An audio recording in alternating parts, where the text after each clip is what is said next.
ఈరోజు వాళ్ళు అధికారంలో లేకపోయినా still they are creating such belief that rowdyism will rule, criminality will rule. నేను మీకు ఇదే చెప్తున్నాను, ఈ గూండాలందరూ కూడా తొక్కి నార తీస్తాను, ఒక్కొక్కడికి చెప్తున్నాను. ఎందుకంటే నేను చాలా కాలం సహనం పెట్టాను, 2 సంవత్సరాలు మీ గురించి ఎప్పుడు మాట్లాడాల. మీరు రౌడీలాగా అవాకులు చవాకులు పేలితే మీకు చెప్తున్నా, మీకు నేను చాలా శాంతంగా ఉన్నా, మంచిగా ఉన్నా. మిమ్మల్ని ఒక మాట మాట్లాడను. మీరు రోడ్ల మీదకి వచ్చి సగటు మనుషులను ఇబ్బందులు పెట్టినా, ఇలాంటి రౌడీ మూకలు ఎవడైనా సరే, ఈరోజు కాకినాడ ఈ టౌన్ హాల్ సాక్షిగా చెప్తున్నా, మాకు భవిష్యత్తులో ఇలాంటి పార్టీ ఒకటి ఉంటుంది. మాకు చిన్న వయసులో మేము పొడి చేసినా మమ్మల్ని రక్షించే మాకు ఒక వ్యక్తి ఉన్నాడు అని మీరు ఎవరన్నా అనుకుంటే, మిమ్మల్ని వాళ్ళు ఎవరూ రక్షించలేరు. కోర్టు కేసులు కానీ పోలీసుల చేతికి దొరికారా, we will make sure you will never ever again think that you would even to do such an act. మీరు ఆలోచించడానికి కూడా భయపడాలి. మీరు భవిష్యత్తులో, నేను మీకు చెప్తున్నాను ఈరోజు, నా మాట చాలా శ్రద్ధగా వినండి. ప్రతి వైసీపీ గుండాగడికి చెప్తున్నాను ఈ మాట, ఆన్ కెమెరా చెప్తున్నా. ప్రతి వైసీపీ గుండాకే చెప్తున్నా, మీరు కనుక మా ఇష్టారాజ్యంగా చేస్తాం, భవిష్యత్తులో మేము వస్తాం, మా ప్రభుత్వం వస్తుంది, నేను చెప్తున్నా. For example, for an argument sake, మీ ప్రభుత్వమే వచ్చింది అనుకుందాం, తొక్కి నారా తీస్తాను మీకు చెప్తాను, గుర్తుపెట్టు. ప్రభుత్వాలు రావడాలు పోవడాలు ప్రజల చేతుల్లో నిర్ణయం ఉంటుంది తప్ప, వచ్చినప్పుడు భయపడిపోయి, ఇప్పుడు మీకు చెప్తున్నా కదా, 3 సంవత్సరాలు ఉంది, 3 సంవత్సరాల్లో మీకు స్ట్రింజెంట్ యాక్షన్ నేను చూపిస్తాను, మీకు గుర్తుపెట్టుకోండి. మీరు మాట్లాడండి, నేను ఇప్పుడు దాకా మాట్లాడలా. లా అండ్ ఆర్డర్ నాది కాదు అని చెప్పి కాము కూర్చున్నా. నా అభిప్రాయాలు కూడా సీఎం గారికి నేను చెప్పను, డైరెక్ట్గా నా అభిప్రాయాలు నేను ప్రజలతోనే చెప్తాను, నేను సీఎం గారికి కూడా చెప్పను. ఓకే, మా నాయకులు కూడా నాకు చెప్తే వీళ్ళు ఎంత మొహాటోసులో నాకు తెలియదు, ఎంత చెప్తారో నాకు తెలియదు. నా డైలాగ్ ఒకటే అమ్మా, నా డైలాగ్ ఒకటే, నా కమ్యూనికేషన్ ఒకటే. నాకు నా ప్రజలకి తప్ప నేను ఎవరితో మాట్లాడు, దీనికి సంబంధించి మీతోనే మాట్లాడు. అందుకని మీరు పోలీస్ అధికారులు కూడా చెప్తున్నారు, భవిష్యత్తులో ఒకవేళ వైసీపీ వస్తే, అందుకని మనం జాగ్రత్తగా ఉండాలి. ఒకవేళ చెప్తున్నాను, రాదని చెప్తున్నా, ఒకవేళ నేను నాకున్న ఇది కనెక్షన్ చెప్తున్నాను, నా కమిట్మెంట్ చెప్తున్నాను. మీరు వెనకేసుకొచ్చారు గూండాల్ని అంటే, ఐ విల్ మేక్ షూర్ నేను గుర్తుపెట్టుకుంటాను, మిమ్మల్ని గుర్తుపెట్టుకో. నేను వ్యక్తిగతంగా గుర్తుపెట్టుకోను.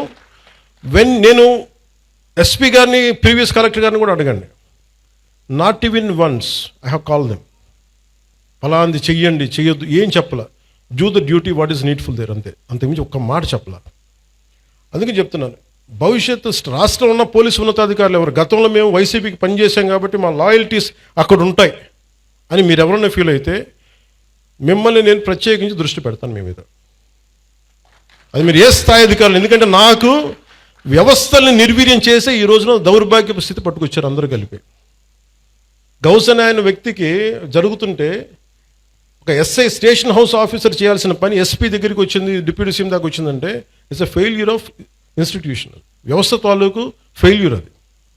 అలాంటి జరగకుండా ఉండాలి అంటే మటుకు నేను ఖచ్చితంగా ఉండదలుచుకున్నాను. నాకు మా పార్టీలో నాయకులు ఎలా ఉంటారో కూడా నాకు తెలియదు, నేనైతే ఇలా ఉంటాను. మా వాళ్ళు ఎంత ధైర్యం తెచ్చుకొని నిలబడతారో నాకు తెలియదు, అది వాళ్ళ చేతిలో ఉంది, నా చేతిలో లేదు. నేను మటుకు, మీరు నా జన సైనికులు కానీ, నా వీర మహిళలు కానీ, నాకున్న నిలబడ్డ జనసేన నాయకులు కానీ, నాకు మీరు ధైర్యంగా నిలబడ్డారు, నేను మీకోసం ధైర్యంగా నిలబడతాను, రాష్ట్రం కోసం, ప్రజల కోసం, సగటు మనిషి కోసం. ఒక తల్లి తన కొడుకు కనిపించట్లేదు అని కోర్టులను ఆశ్రయించారంటే, ఆ తల్లి తన ప్రాథమిక హక్కులు, క్లెయిమ్, తన ఫండమెంటల్ రైట్ అది. బిడ్డ చనిపోయారో లేదో తెలీదు, మనకి డిసపియరెన్స్ అంటే కనిపించట్లేదు, ఆవిడ ప్రాథమిక హక్కు అది. దీనిని ఇందులో ఎక్కడా కూడా కులం లేదు. క్రిమినల్ని చట్టం ఎలా చూస్తుంటే రాజ్యాంగం కానీ, it has got nothing to do with your caste or your religion or your region. Crime జరిగిందా, ఎవరికి చేశారు, ఇంతకు మించి దాంట్లో కులం అనే ప్రస్తావన ఎక్కడ ఉండదు. This is what fundamental constitutional law or criminal law చెప్పేది. కానీ మీరు ముఖ్యంగా యూత్కి చెప్తా ఉన్నాను, పెద్దలకు కూడా, మీరు కులాల పరిధిలో నుంచి మీరు కుల కోణాల నుంచి మటుకు క్రిమినల్స్ని చూడకండి. ఒక ముగ్గురు ఏడిపించారు ఇక్కడ అరవింద్ గారిని. ఏడిపిస్తే వాళ్ళు ఏ కులం కంటే కూడా they have done a crime of hitting him. You should be looked at that part only. పలానోళ్ళు చేశారు ఇట్లా పెట్టినా కానీ ఇది దాని తాలూకు శాంక్టిటీ, దాని తాలూకు ప్యూరిటీ పోద్ది. కాన్స్టిట్యూషన్ కానీ లా కానీ అలా చూడదు వాటిని. అందుకని ఇలాంటి అంటే మిమ్మల్ని అందరినీ ఎదురుగా పెట్టుకొని మన నేతలందరికీ కూడా చెప్తున్నాను, మీ భావం తెలియజేస్తున్నాను. ఎవరైనా సరే కాస్ట్ క్రిమినల్కి కులం ఉండదు సార్. తప్పు చేసేవాడికి, మానభంగం చేసేవాడికి వాడి కులం ఎందుకు ఉంటుంది? వాడి దగ్గర క్రిమినల్ యాక్టే ఉంది. అలాంటి నీచుడికి, అలాంటి నీచుల్ని మనం వెనకేసుకొస్తే that is showing that particular person's nature.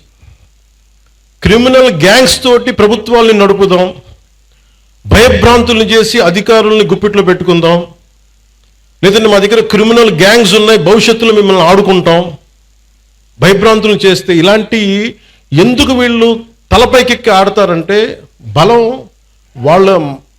వాళ్ళది కాదు, మనందరి కలెక్టివ్, మన బలహీనత అది.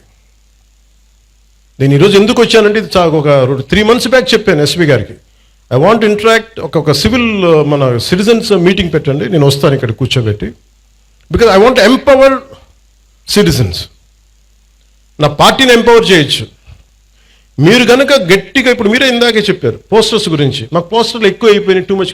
మీరు ఎంత బ్యాలెన్స్గా చెప్పింది ఆవిడ, ఆ పాప. అంటే ఉండొచ్చు కానీ మరి ఇంత మితిమీరా, that is an opinion should be taken, to be taken. అది ఏమవుద్ది ఇలా ఇంటరాక్షన్ వల్ల?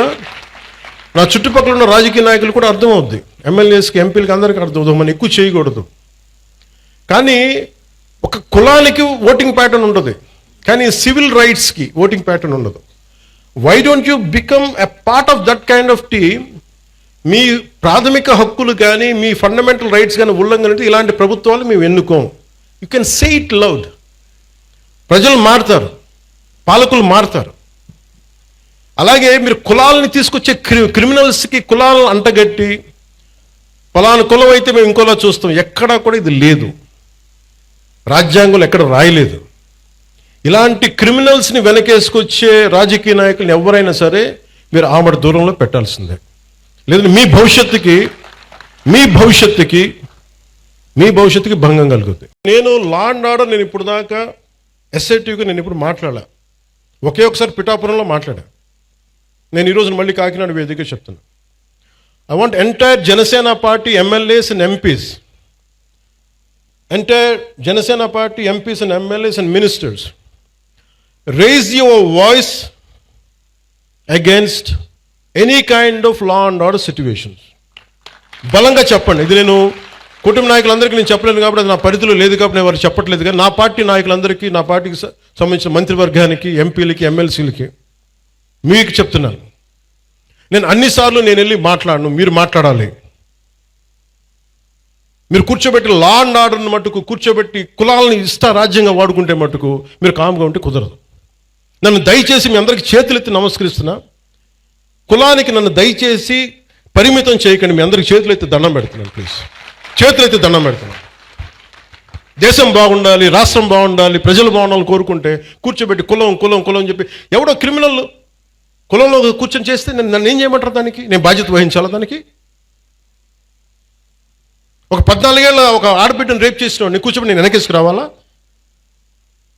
సిగ్గుండక్కర్లా? వెనకేసుకొస్తాం ఇలాంటి వాళ్ళని? కనిపించట్లేదు. This police case. ఆ కన్సర్న్ ఎస్ఐ మీద, మనకి సిఐ మీద ఎవరైనా వెళ్తాయి కేసులు. ఇలా మాట్లాడాలంటే ఆ చంపిన సదరు వ్యక్తులు కూడా అదే కులం వ్యక్తులను, ఆడబిడ్డలను పాటు చేశారు వీళ్ళు. అవి కూడా మాట్లాడాలి కదా.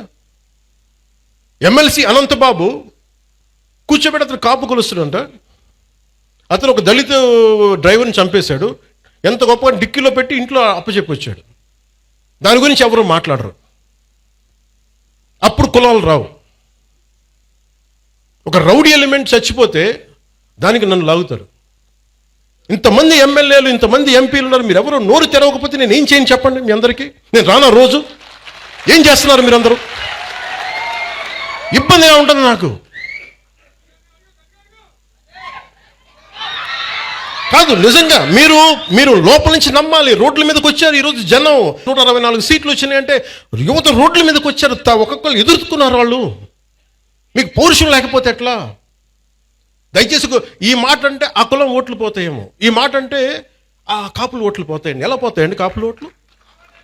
అంటే అలా కాదు. ఇప్పుడు కూర్చోబెట్టి ఎమ్మెల్సీ అనంతబాబు అనేవాడు కూర్చోబెట్టి మర్డర్ చేస్తే అది కాపులందరికీ చెడ్డ పేరా? మీరు చెప్పండి. మరి ఇలా కూర్చోబెట్టి ప్రతిదానికేనా అర్థం పర్థం లేకుండా కులం పట్టుకొస్తాడా? ఈ ఆంధ్రప్రదేశ్ కులం దరిద్రం వదిలితే తప్ప ఆంధ్రప్రదేశ్ బాగుపడదు. ఎంతకాలం పిల్లలు ఇక్కడ ఏమడుగుతున్నారు? భవిష్యత్తు అడుగుతున్నారు.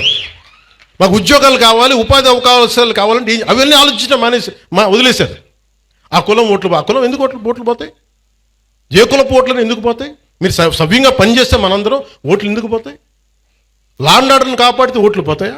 ఇదే చెప్పండి. మీరు మీ గొంతు తెలియాలి వీళ్ళకి.